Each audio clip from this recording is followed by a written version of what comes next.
Hello વિદ્યાર્થી મિત્રો, muse YouTube ચેનલમાં આપનું ફરીથી સ્વાગત કરું છું. વિદ્યાર્થી મિત્રો, આના પહેલાંના લેક્ચરમાં આપણે ફળના પ્રકાર, ફળ વિશે માહિતી મેળવી હતી, બરાબર.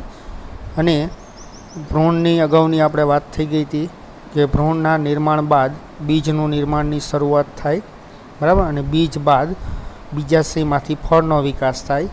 એ ફળનું આપણે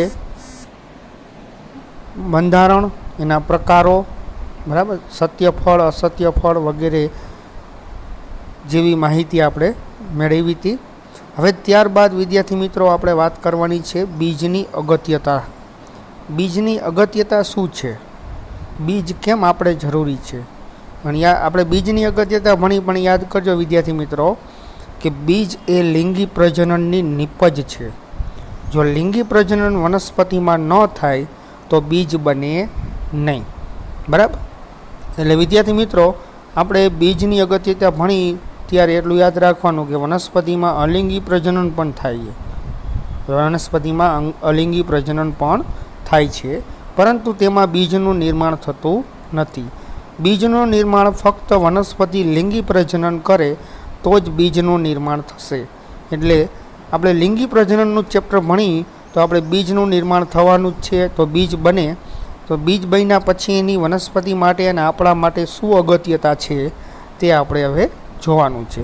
તો વિદ્યાર્થી મિત્રો, આગળ જોતા જાય કે બીજની અગત્યતા શું છે વનસ્પતિ માટે, અને ત્યારબાદ આપણા માટે બીજની અગત્યતા શું છે.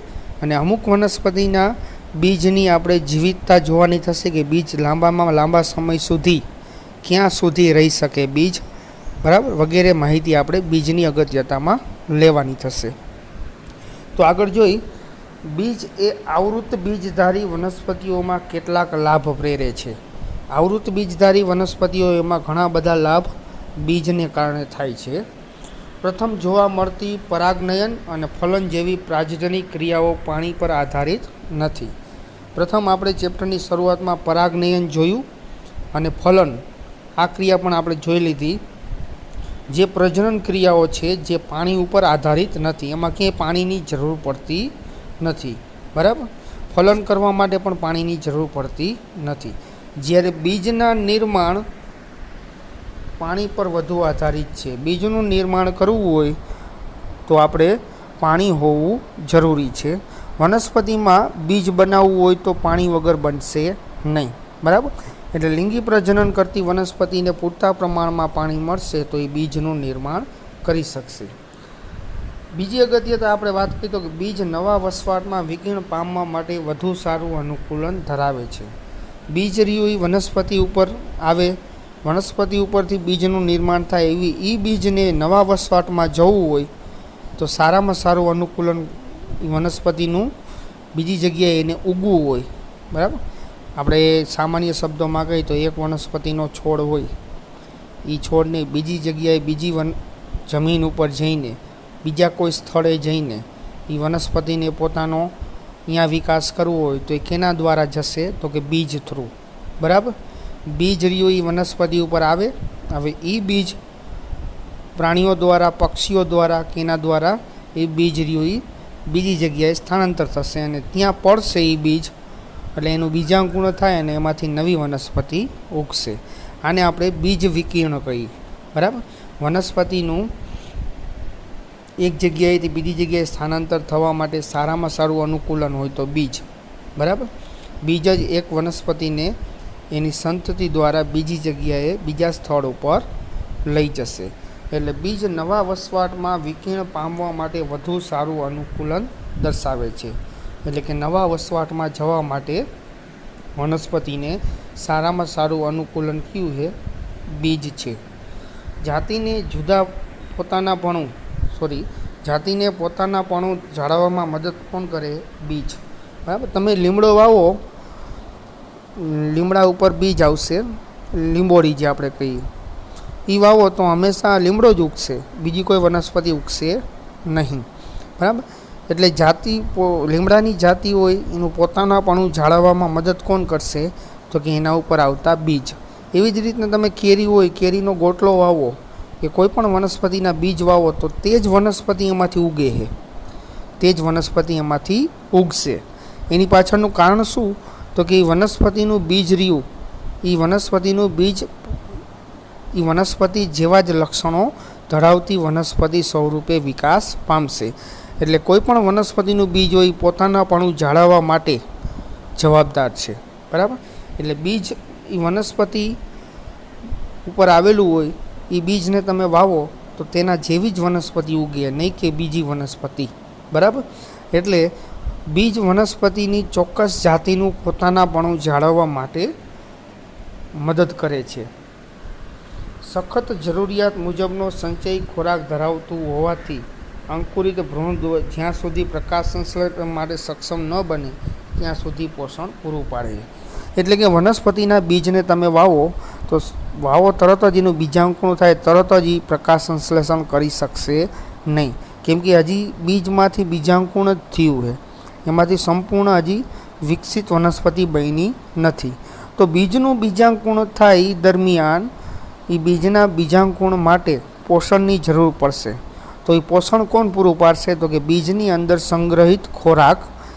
એ બીજનું જ્યારે એના ભ્રૂણમાંથી બીજાંકુરણ થશે, બરાબર, ત્યારે એ સંગ્રહિત ખોરાક એ ભ્રૂણના વિકાસ માટે વપરાશે. કેમ કે ભ્રૂણ હજી પ્રકાશ સંશ્લેષણ કરવા માટે સક્ષમ બન્યું નથી. તો આ દરમિયાન પોષણ કોણ પૂરું પાડે? તો કે બીજ પૂરું પાડશે. એટલે સખત જરૂરિયાત મુજબનો જે બીજાંકુરણ કરવા માટેનો જે સંચય ખોરાકની જરૂરિયાત છે, એ ખોરાક ભ્રૂણને કોણ પૂરો પાડશે? તો કે બીજ જ પૂરું પાડશે. બીજની અંદર આ ખોરાકનો સંગ્રહ થયેલો હશે અને એ ખોરાકના સંગ્રહની સાથે સાથે ભ્રૂણ પણ બીજની અંદર હશે. એ ભ્રૂણનો વિકાસ થશે ત્યારે એનું બીજાંકુરણ ભ્રૂણનું થશે ત્યારે ખોરાકની જરૂરિયાત ઊભી થશે અને એ ખોરાક પૂરો પાડવાનું કાર્ય બીજની અંદર સંચય થયેલો ખોરાક રહ્યો એ વિકસતા ભ્રૂણને પોષણ આપવાનું કાર્ય કરશે. બરાબર? બીજનું સખત આવરણ ભ્રૂણનું રક્ષણ કરે છે. આપણે ભ્રૂણનો વિકાસ ભણી ગયા કે ભ્રૂણ કેવી રીતના બનાવે. ભ્રૂણમાંથી જ આગળ જતા નવી વનસ્પતિ બને. એ ભ્રૂણ બીજની અંદર હશે. હવે એ ભ્રૂણને જો કાંઈ નુકસાની થશે તો એમાંથી નવી વનસ્પતિ બની શકશે નહીં. બરાબર? તો આ ભ્રૂણને રક્ષણ આપવાનું કાર્ય કોણ કરશે? તો કે બીજ સખત આવરણથી બનેલું હોય, એ બીજની અંદર ભ્રૂણ હોય. હવે બીજના સખત આવરણને કારણે ભ્રૂણને રક્ષણ મળી રહેશે. તે લિંગી પ્રજનનની પેદાશ હોવાથી નવા જનીનિક સંયોજન સર્જી ભિન્નતા તરફ દોરી જાય છે. લિંગી પ્રજનનમાં એક સારામાં સારો ફાયદો એ છે કે સંતતિમાં જે લક્ષણો હોય એ લક્ષણો પિતૃમાં જે લક્ષણો હોય એ લક્ષણો સંતતિમાં તો આવે. એ ઉપરાંત નવા સંયોજનો ધરાવતા લક્ષણો પણ આવે. કેમ કે લિંગી પ્રજનનમાં બે સજીવ દ્વારા બીજનું નિર્માણ થયું હોય. બે વનસ્પતિ, માદા અને નર, બરાબર, બંનેના લક્ષણો અલગ અલગ હોય અને એના દ્વારા જ બીજનું નિર્માણ થયેલું હોવાથી સંતતિ એટલે કે બીજમાં નવા લક્ષણો આવવાની શક્યતા રહેલી છે. એટલે કે નવા સંયોજનો આવવાની શક્યતા રહેલી છે. અલિંગી પ્રજનનમાં નવા લક્ષણો આવતા નથી. એ આપણે અગાઉ વાત થઈ ગઈ હતી. પણ લિંગી પ્રજનનમાં બે અલગ અલગ સજીવો ભાગ ભજવતા હોવાથી નર અને માદા એની સંતતિમાં નવા લક્ષણો આવવાની શક્યતા, નવા સંયોજનો આવવાની શક્યતા રહેલી છે. એટલે લિંગી પ્રજનનની પેદાશ હોવાથી બીજ તે નવા જનનિક સંયોજન સર્જી ભિન્નતા તરફ દોરી જાય છે. એટલે કે માની લો પિતૃમાં અમુક લક્ષણો હોય એનાથી નહીં સારા લક્ષણો સંતતિમાં આવવાની શક્યતા કેમાં રહેલી છે? લિંગી પ્રજનનમાં.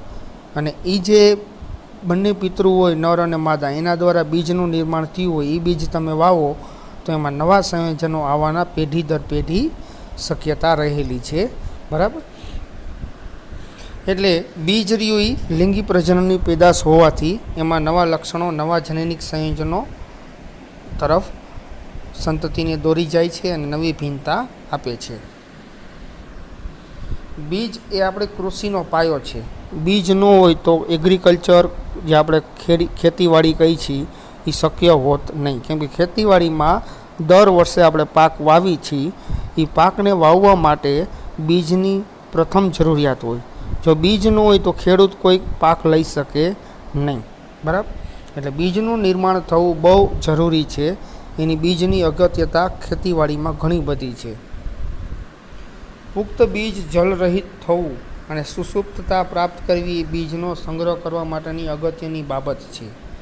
જે બીજ બની ગયા પછી એમાં જળરહિત એટલે કે વધારાનું પાણી, વધારાનો ભેજ દૂર થવો, અને વધારાનો ભેજ દૂર થાય એના કારણે બીજ કેવું બની જાય? સુષુપ્ત બીજ બની જશે. હવે બીજ સુષુપ્ત થાય તો જ આપણે બીજનો સંગ્રહ કરી શકીએ. માની લ્યો કે આ વર્ષના બીજ હોય આપણે આવતા વર્ષે ઉપયોગમાં લેવા હોય, બરાબર, અથવા એને આવતા વર્ષે આપણે વાવણી કરવામાં ઉપયોગમાં લેવા હોય, તો ત્યાં સુધી બીજનો સંગ્રહ થવો જરૂરી છે. ત્યાં સુધીમાં બીજ બગડવું જોઈએ નહીં કે એનું અંકુરણ થઈ જવું જોઈએ નહીં.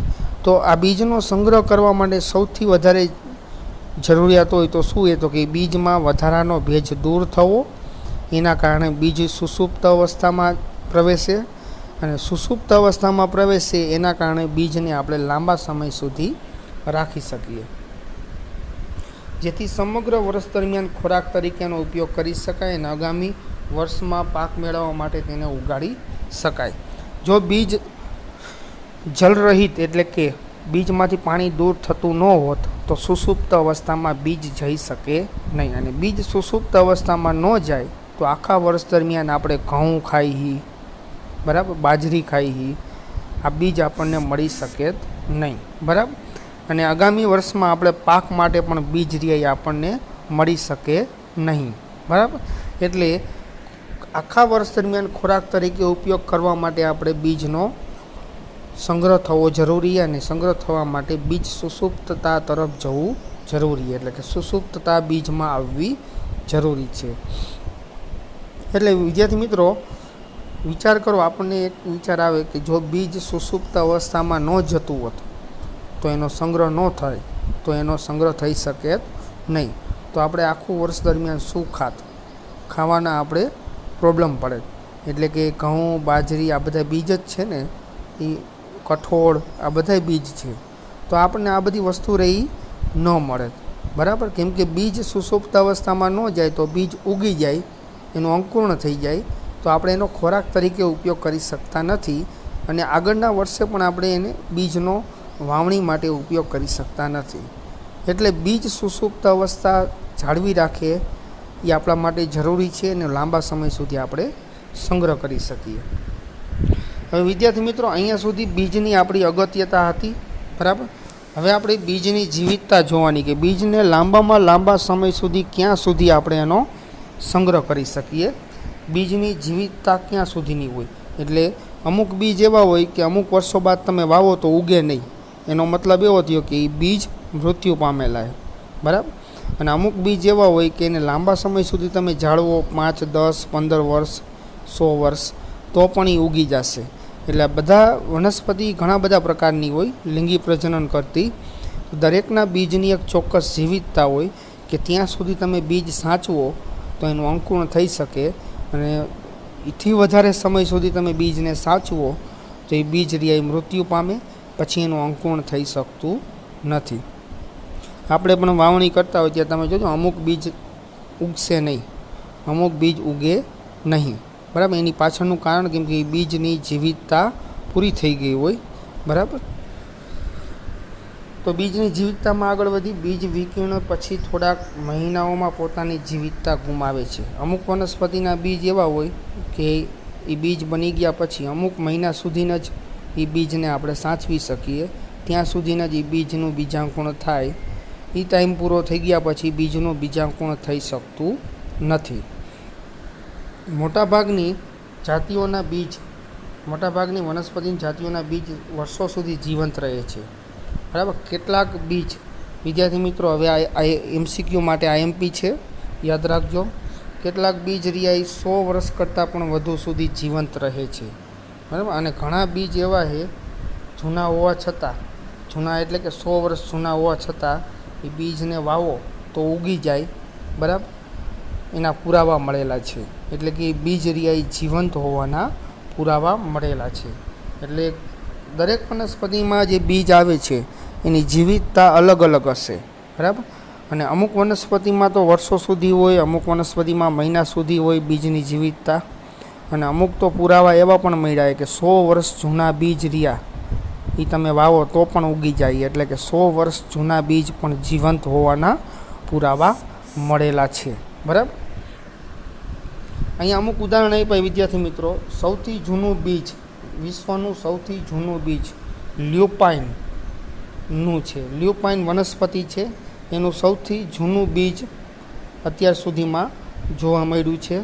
લ્યુપાઇન આર્કેટિક્સ, આખી વનસ્પતિનું એનું સાયન્ટિફિક નામ છે લ્યુપાઇન આર્કેટિક્સ. બરાબર. આ આર્કેટિક ટ્રુંડમાં, આર્કેટિક વિસ્તાર રહ્યો એમાં જોવા મળે છે. એના બીજ 10,000 વર્ષોની સુસુપ્તતા પછી પણ બીજ અંકુરિત થવાના અને તેમાં પુષ્પો ઉત્પન્ન થવાના પુરાવા મળેલા છે. એટલે વિદ્યાર્થી મિત્રો, આ વિશ્વની આપણે વાત કરતા હોય તો સૌથી જૂના બીજ લ્યુપાઇન છે, લ્યુપાઇન આર્કેટિક્સ. બરાબર. 10,000 વર્ષ જૂના બીજ હોવા છતાં એ બીજને વાવવામાં આવ્યા ત્યારે એ બીજનું બીજાંકુરણ થયું અને એમાંથી જે વનસ્પતિનો વિકાસ થયો એમાં પુષ્પો પણ ઉત્પન્ન થયા. બરાબર.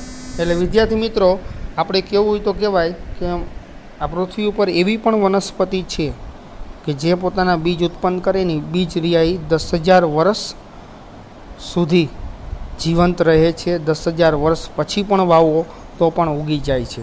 આ એક્ઝામ માટે, નીટ માટે આ નામ લ્યુપાઇન આર્કેટિક વનસ્પતિ આર્કેટિક ટ્રુંડ વિસ્તારમાં જોવા મળે છે. અને કેટલા વર્ષો સુધી એના બીજ જીવંત રહે છે? 10,000 વર્ષ સુધી એના બીજ રિયાઈ જીવંત રહે છે, એવા પુરાવા રિયાઈ મળ્યા છે. બરાબર. તો MCQ માટે આ MP છે.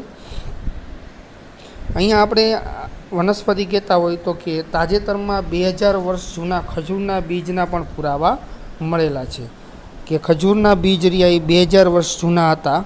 એ બીજનું વાવો તો એનું પણ અંકુરણ થયું એવા પુરાવા રહ્યા મળેલા છે.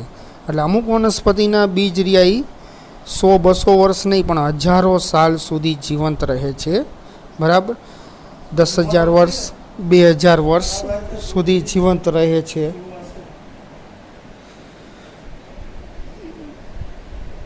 બે 2000 વર્ષ જૂની જે આપણે ખજૂરીની વાત કરી તેના બીજ રિયાઈ પણ ઉગેલા છે. એના પુરાવામાં આપણે અહીં ઉદાહરણ આપ્યું છે. પુરાતત્વીય ઉત્ખનન દરમિયાન, એટલે કે ખડકોના, એટલે કે જમીનમાંથી અગાઉના જે પુરાણા ખડકોના ખોદકામ દરમિયાન મૃત દરિયા, એટલે કે ડેડ સી જે આપણે કહી છીએ, એની નજીક રાજન હેરોડ રાજા હતો, રાજન હેરોડના મહેલમાં જે ખજૂરી મળી આવી હતી એ ખજૂરીના બીજ રિયાઈ 2000 વર્ષ જૂના હતા. એ 2000 વર્ષ જૂના બીજને વાવવામાં આવ્યા તો પણ એમાંથી બીજાંકુરણ થયું અને એમાંથી ખજૂરીનો વિકાસ થયો. એટલે અમુક વનસ્પતિ જે આપણે ખજૂરી કહી છીએ એના 2000 વર્ષ જૂના બીજ રિયાઈ પણ જીવંત હોવાના પુરાવા મળેલા છે. બરાબર. તો વિદ્યાર્થી મિત્રો, આ હતા આપણે બીજનો જીવિતતા કે અમુક વનસ્પતિના બીજ રહે મહિનાઓ સુધી રહે, અમુકના વર્ષો સુધી રહે બીજ જીવંત, અને અમુક વનસ્પતિના બીજ રહ્યા હજારો વર્ષો સુધી જીવંત રહે છે. આ બે ઉદાહરણ યાદ રાખજો વિદ્યાર્થી મિત્રો કે લ્યુપાઇન આર્કેટિક વનસ્પતિ, એના બીજ રહ્યા 10,000 વર્ષ સુસુપ્ત અવસ્થામાં રહ્યા બાદ પણ અંકુરિત થયા, અને 2000 વર્ષ જૂના ખજૂરના બીજ રહ્યા પણ જીવંત હોવાના પુરાવા રહ્યા મળેલા છે કે જે ડેડ સી આપણે મૃત સરોવર કહી છીએ એના નજીક રાજન હેરોડના મહેલમાંથી આ બીજ રહ્યા મળેલા. પછી કેટલીક બીજ વનસ્પતિના બીજની આપણે વિશિષ્ટતાની વાત કરતા હોય વિદ્યાર્થી મિત્રો, તો એમાં ઓર્કિડનું વનસ્પતિની આપણે વાત કરતા હોય તો કે ઓર્કિડનું દરેક ફળ હજારોની સંખ્યામાં બીજ ધરાવે છે. ઓર્કિડ વનસ્પતિનું એક ફળ તમે લ્યો તો એમાં હજારોની સંખ્યામાં બીજ હોય, એટલે કે એક ફળમાંથી હજારો વનસ્પતિ ઉગી શકે. બરાબર. એવી જ રીતના પરોપજીવી ઓરેબેન્કી વનસ્પતિ અને સ્ટ્રાઇગામાં પણ જોવા મળે છે. પરોપજીવી ઓરેબેન્કી વનસ્પતિ અને સ્ટ્રાઇગા વનસ્પતિમાં બરાબર હજારોની સંખ્યામાં બીજ રિયાઈ જોવા મળે એના ફળમાં. એટલે એનું એક ફળ તમે વાવો તો એમાંથી હજારો વનસ્પતિનો વિકાસ થશે. એવી જ રીતના આપણે સૌથી જૂની અને જાણીતી વનસ્પતિ વડના ટેટા, જે વડ કહીએ આપણે, વડ વનસ્પતિ, બરાબર, એના ટેટામાં ઘણા બધા બીજ હશે, બરાબર, અને એક નાના એવા બીજમાંથી વડના ટેટા તમે તોડજો, એમાં સાવ નાના બીજ હશે. આવા નાના બીજમાંથી પણ મહાકાય વડનું વૃક્ષ પેદા થઈ જાય છે. એટલે વિચારો તમે, વનસ્પતિનું જે આપણે બીજ કહીએ, નાનું એવું બીજ, અને એમાંથી મહાકાય વૃક્ષ બની શકે. બરાબર, તો આ અમુક વનસ્પતિના બીજની વિશિષ્ટતા છે કે જે નાના એવા બીજમાંથી પણ મહાકાય વૃક્ષનું નિર્માણ થઈ જાય છે. તો વિદ્યાર્થી મિત્રો, આ હતી આપણે બીજની અગત્યતા અને બીજની જીવિતતા અને અમુક વનસ્પતિના બીજની વિશિષ્ટતા. બરાબર, જેમ કે ઘણી વનસ્પતિના એક ફળમાં હજારોની સંખ્યામાં બીજ હોય. આ નામ યાદ રાખજો વિદ્યાર્થી મિત્રો. ઓર્કિડ વનસ્પતિ, પરોપજીવીમાં ઓરેબેન્કી, સ્ટ્રાઇગા વનસ્પતિમાં હજારોની સંખ્યામાં એના ફળમાં બીજ જોવા મળે. એવી જ રીતના વડના ટેટામાં પણ નાના બીજમાંથી આપણે મહાકાય વૃક્ષ બનાવવાની ક્ષમતા રહેલી છે. બરાબર, તો આ હતી આપણે બીજની વિશિષ્ટતા. બરાબર, અને વિદ્યાર્થી મિત્રો, આ બીજ જે આપણો પ્રશ્ન કહી એ એક્ઝામ માટે આઈએમપી છે. બરાબર, બીજની અગત્યતા, બીજની જીવિતતા અને કેટલીક વનસ્પતિના બીજની વિશિષ્ટતા, આ 3 ટોપિક આપણે બીજની અગત્યતાના પ્રશ્નોમાં જોયા. તો વિદ્યાર્થી મિત્રો, હવે આપણે આ ચેપ્ટરમાં છેલ્લો ટોપિક બાકી રહેશે, અસહયોગી જનન. ત્યારબાદ આપણું આ ચેપ્ટર પૂરું થશે. બરાબર, તો આ જે પ્રશ્ન આજના લેક્ચરમાં આપણે કરાવ્યો એ પ્રશ્ન એક્ઝામ માટે ઘણો બધો આઈએમપી એ, નીટ માટે પણ આમાંથી એમસીક્યુ નીકળી શકે. વનસ્પતિનું નામ યાદ રાખજો. સૌથી જૂનું બીજ લ્યુપાઇન આર્કેટિક, બરાબર, 10,000 વર્ષ જૂનું રહે છે, અને છતાં પણ એમાં બીજનું અંકુરિત થવાના પુરાવા મળેલા છે. તો વિદ્યાર્થી મિત્રો, હવે નેક્સ્ટ લેક્ચરમાં આપણે અસહયોગી જનનની વાત કરશું. આજના આપણા આ લેક્ચરમાં કંઈ પણ ડાઉટ હોય, કંઈ પણ ક્વેરી હોય તો આપણે યુટ્યુબ ચેનલમાં કોમેન્ટ બોક્સમાં કોમેન્ટ કરીને પૂછી શકો. હું ચોક્કસપણે એનો જવાબ આપીશ. અને વિદ્યાર્થી મિત્રો, આજનું આપણા હોમવર્કમાં જે બીજની અગત્યતાવાળો પ્રશ્ન રહ્યો એ 3 વખત લખી લેજો કે બીજની વનસ્પતિ માટે શું અગત્યતા છે, આપણા માટે શું અગત્યતા છે, બીજની જીવિતતા કેટલી છે. બરાબર, અલગ અલગ વનસ્પતિની જીવિતતા અલગ અલગ હોય, અને ઉપરાંત કેટલાક વનસ્પતિઓના બીજની વિશિષ્ટતાની આપણે વાત કરી. બરાબર, અને એક્ઝામ માટે આ પ્રશ્ન રહ્યો એ ફૂલ લેન્થ ક્વેશ્ચન પણ આઈએમપી છે, બીજનું વર્ણન. બરાબર, તો હવે આપણે નેક્સ્ટ લેક્ચરમાં આગળ જોઈ લેશું અસહયોગી જનન. બરાબર, થેન્ક યુ વિદ્યાર્થી મિત્રો.